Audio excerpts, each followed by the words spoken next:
Hello and welcome to this very special episode of Pause with Nandini on NRI Affairs. I'm here in Melbourne at Progress, which is a great conference, and I'm very pleased to invite Mohamed Alharbi on our show. He was one of the campaign field managers on Zohran Mamdani's mayoral campaign in New York, and he's the resident superstar, as you can imagine, over here right now. Yeah. Welcome to the show. Thank you for having me. I appreciate it. I'm more than happy to be here and share the amazing success that we had in New York.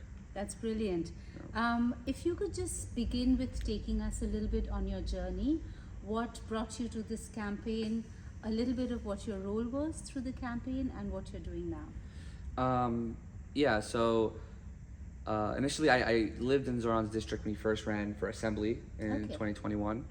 And then because of redistricting, I live just outside of this former district, but I don't know of him. He has helped community, he came to community events and helped with case management at the nonprofit I worked at.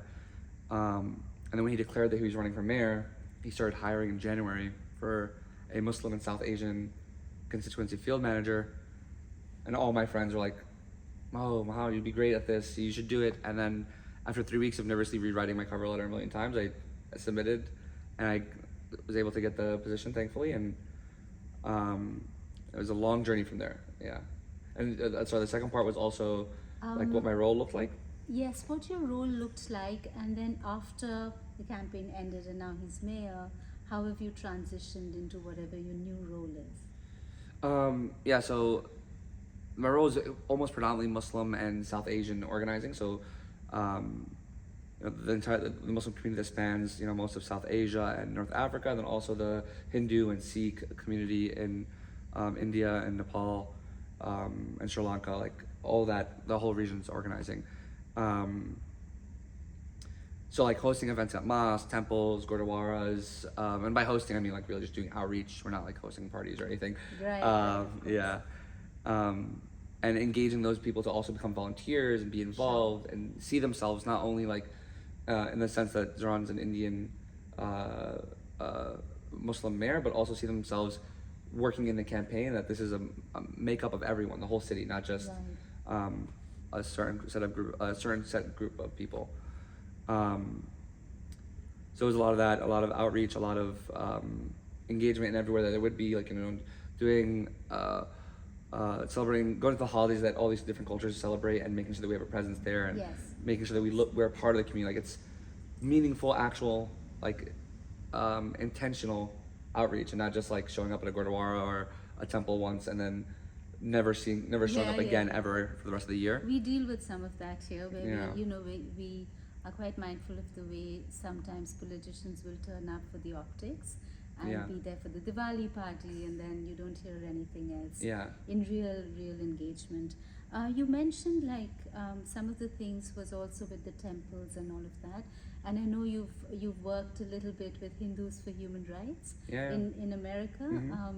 I know Sunita, who's the founder of Hindus for Human Rights, is a great champion of Zohran, and basically the message as well, that it belongs to everyone, and that's the sort of inclusive message that Hindus for Human Rights tries to sort of put out as well.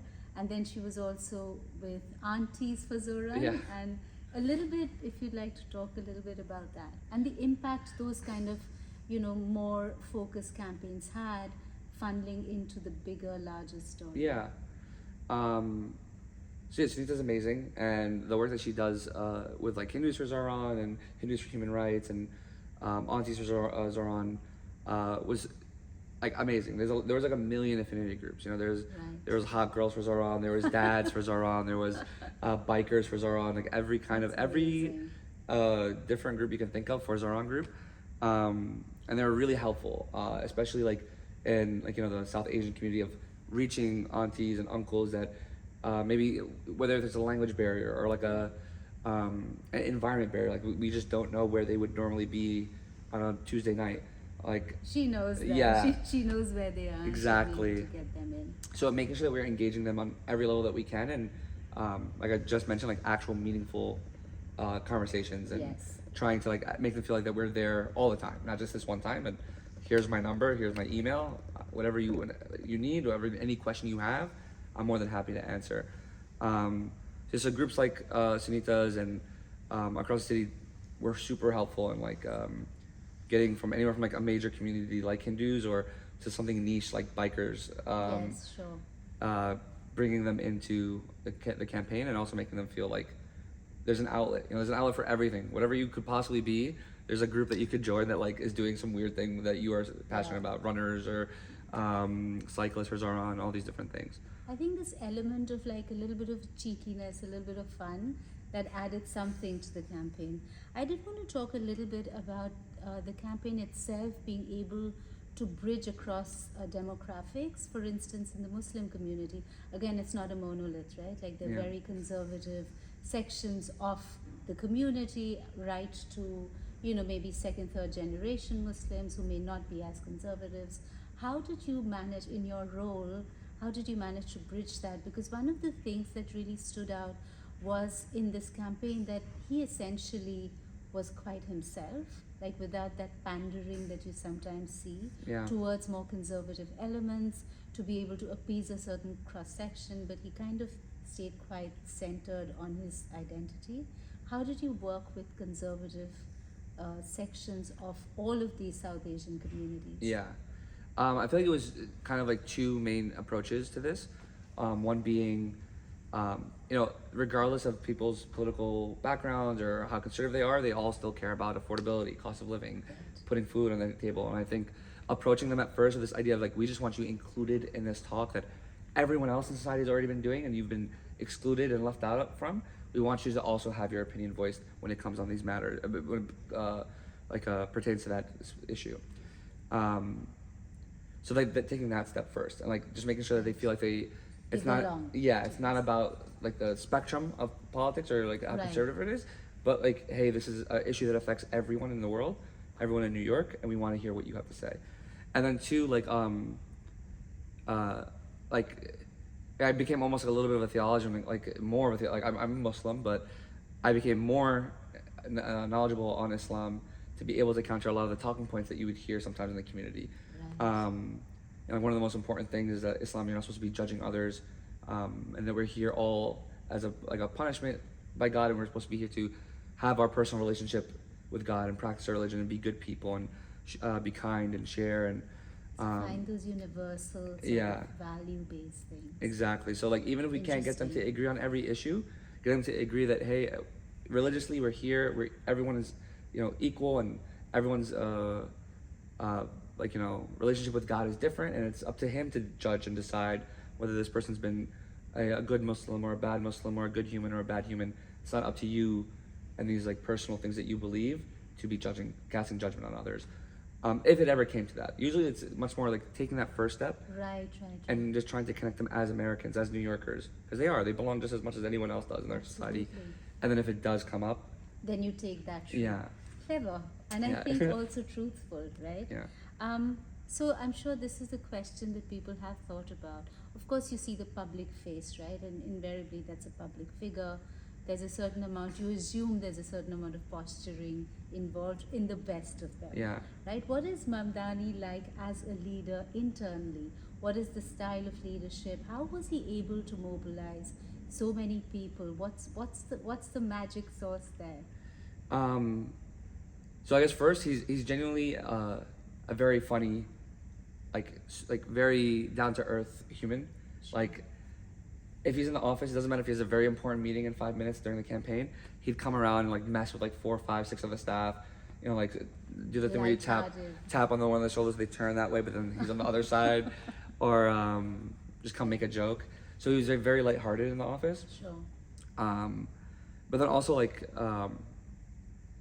he put in as much work, if not more work, and like really set the bar high for That's inspiring. Yeah, how hard you can.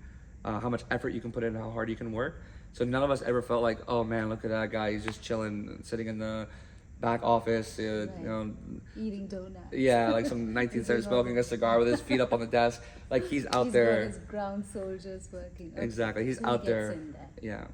One of the things that Gabriella said, I was at the session yesterday, and I think she's the digital campaign or one of the digital campaign managers, and she was saying that it worked, everything worked because the ground game was as strong, if not stronger, than what we were doing online. Even though he was, his detractors would be like, oh, he's a TikTok, whatever. But the way he was on the ground really fed into what we saw online. Do you want to talk a little bit about how the campaign overall was able to marry both of these things so effectively? Were there, in terms of tactical, operational stuff, was there a lot of coordination between what was happening on the ground in terms of campaigns, for instance, the football thing, or like, being in the ice, water, whatever that was? Was it sort of, were these campaigns starting digitally and then you were taking them on ground, or was it a more collaborative Yeah, process? I think there's always going to be a little bit of like a rift, like, if this person has an idea and maybe it doesn't communicate it right away. But a lot of the big things that you saw on Instagram and like the really cool events were like hand in hand collaboration, whether it was with the field team, the digital team, or the comms team and the digital team. Like the soccer tournament was very much so like a comms related in the sense of like, let's do this really cool thing that will look amazing to New Yorkers and super fun. But then also like engaging our volunteers on the field level and like making them feel like there's this cool thing that you can do, and it's not just go knock a million doors for us and you can also have fun as part of the campaign. Exactly. That's interesting, because I mean, with so many young people, that's the other thing. How do you keep them engaged and how do you let them have fun? In terms of timelines, now what we saw was the execution of the campaign. How long before did the planning and all of that start, or were you guys doing things on the fly? I think some things were planned, but some things were on the fly. Like the walk down all of Manhattan was like a quick turnaround. It wasn't like on the fly, but it was like a week, I think, maybe a week and a half. And then it was just like, let's go with it. A lot of things were like ideas, like I mentioned in the plenary, like, or it might have been the breakout. I can't remember. I mixed them up now, but everyone from like the newest volunteer to like someone who's been on staff for months would share ideas, and we like wanted to foster an environment. Yeah. I think you said it at the plenary. Yeah, like the if you ever seen like the Eid Mubarak video where like it's his face with roses going around it, it's like Eid Mubarak, Mubarak. That video was just my idea because I saw the one with it was like a joke, a meme. It was like Drake in a hijab, and it was the same style with flowers and things. I was like, what if we did that with the restaurant? But it's kind of cool that he's open to these sort of things, that he doesn't mind being a bit silly as well. Yeah. Is that the one that you're most proud of in the whole thing that you did with? I think like the roses. Is that what you? No, I think the thing I'm most proud of is like the massive mosque outreach, because in New York City there's a few temples and there's a handful of gurdwaras, but there's over 300 mosques, and over 60 of them have massive congregations every week. We went to 200, and I organized 210 mosque visits in a single day. But in terms of like fun, the Eid video is definitely my favorite idea. What was super challenging? Was there any day where you were like, oh my god, I cannot do this anymore? Yeah. I think every time we did like one of those big mosque outreach days, or I can't remember, there was a day where we went to, I think, 5 gurdwaras in one day, and they're all in different corners. Like the community is not as just like racing. Yeah. So just logistically and operationally. Yeah, really taxing. Exactly. Yeah. It's more of like the stress of making sure you want everyone, like the reason why we used to do these big things is because if you go to this one temple but not that one, or you go to this one mosque and not that mosque, someone's annoyed, someone's going to be angry. So we tried to make it as big as possible to encapsulate as many people as we can. So the stress was never like, oh my god, this work is so hard. It was always like, I really don't want to disappoint these people, and I have to make sure that you get him there and you get exactly. Yeah. Tell me, one of these things that in Australia we're having a lot of conversations around is multicultural, is racism, anti-racism. Did you feel that was a factor at all in New York? New York is very multicultural. Yeah. And I've worked a little bit there, and you don't really feel it, at least in day to day, but I know that this is a conversation overall now in political discourse about multicultural and racism. Did you personally experience any of that, or did you have to contend with that in your work? I'm very much so like easygoing, to the sense where like I forget grudges so fast, for better or for worse. It's a good thing, from like a religious and pious sense, like letting go of grudges. But also I get upset. I'm like, I want to never like this person again. But I'm gonna forget their face. I'm gonna forget their comment. I think there was a couple times I generally don't remember. But in terms of the presence in the campaign, for sure. I mean, like, I think it was there was so much thrown. Yeah, Vicky Palladino. She's like this council member in northeastern Queens, who was openly saying that we should like deport all Muslims.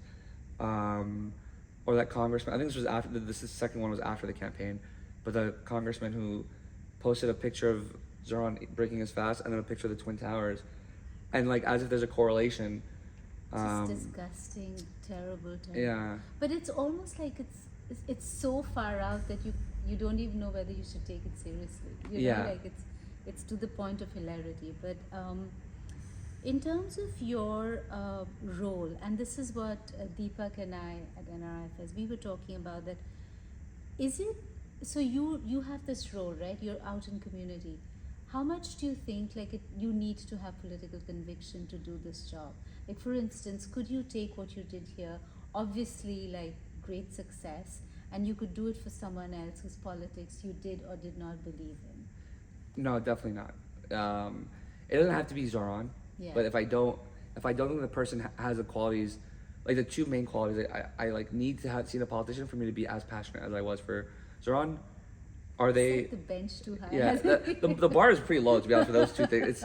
It's do you come off as a human being? Do you like if you saw something like bad happening, would it make you feel something? It's crazy that that's the bar. You know, I know, right? There's politicians that like act like they seem like they're like robots sometimes, you know, with the lack of emotion and empathy they have.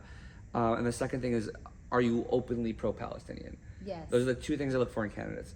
Because the one thing is like I think necessary to empathize with every background, every person if you're just a good human being, and the second one is like it's a litmus test for me on if you're like corrupt or heartless or the combination of two. Are you a human being? Yeah. Do you stand with Palestine? Exactly. I do want to talk about two last things. One is that one of the conversations that we at NRI Affairs have been having a lot is about a new confidence in people of color and in Australia for sure, but also in America and the UK, stepping into political roles and being in political office and being engaged in democracy. Do you see a new confidence? I mean, you're a different generation from politicians who've paved this way before, and people who worked in policy and worked in government and worked in democracy. What is your sense in what this win maybe has meant, and also your personal experience with your peers, with your community? Do you think more people from diverse backgrounds are feeling a new confidence? I think 1,000,000%. It's amazing to know. Yeah, like I shared, like, I feel like it's it goes, I think, from a lot of families, but especially Muslim and like Middle East, North Africa, and South Asian families. Sure. This like stereotype of like doctor, engineer, now lawyer. The mummies are going to be after that. Yeah. And look at what Zohran's exactly. done. Right? I think you guys did run something. I think there was a Sri Lankan or someone walking with Zohran and saying like, now like you've set the bar so high. Yes. My mom's going to be like, Exactly. She's like, when are you going to be mayor? Zohran was 33. He became mayor of New York City. Yeah. I think it's definitely like made it like a thing that you can do. Like as a person from one of these backgrounds, like from any of these families, like you can actually study political science or become a politician or even work in politics. Yeah. You don't even have to be a politician yourself. And your parents don't think it's like a massive failure or like that you've disappointed them. And also like I think there's part of it is like seeing someone like that in office outside of like the societal standards, but like internally, like win. There's someone that looks like me who is mayor, or like someone who believes in the same thing I believe, and they did this thing. I feel like it's especially unique in New York City because Zohran's like the perfect mix of like everything you need to inspire all the Muslims and South Asians. He's Muslim. All of those things. He's Muslim, he's Indian, he's East African, and he's Shia Muslim. So like all these things come together, and like everyone in the city can see a little bit of them in Zohran. That's quite magical actually. Yeah. I mean, it's also, all success of course to him, to his team, but there's also right time, right place sort of situation, and his circumstances were quite unique in that. I wanted to also, obviously, you're in Australia. Is this the first time you're here? Have you traveled before? I've done Umrah with my parents, like the religious trip to Saudi Arabia, but it was my first time anywhere near Australia. Second time, not counting anything before I had memories, because my dad just taken me a couple places when I was like a baby. This is my second time being outside the country. And what do you think of progress? I mean, this conference that we're at. What's your experience been? It's amazing. Like it's very much like a bubble, because everyone here for the most part is relatively progressive and has good values and is has a lot of empathy. I think it's also hilarious, like seeing like the progressives from the Labour Party and the progressives from the Green Party, and watching them and giving side eye and like having conversations with each other and just learning. But it's amazing that they're even in the same room together trying to. These kind of spaces tend to be where you bring your best behavior in a way. Yeah. Because of course, like there are a lot of young people here, but we do feel, I mean, this is a start. These kind of spaces are a start. We would like to see more diversity. We would like to see more leaders from diverse backgrounds at these spaces talking about their experiences. And I'm so glad that you made time to speak with us today. I hope you can come back with the whole crew and the superstar at some point. And hopefully. No problem. Thank you guys for having me. I appreciate it.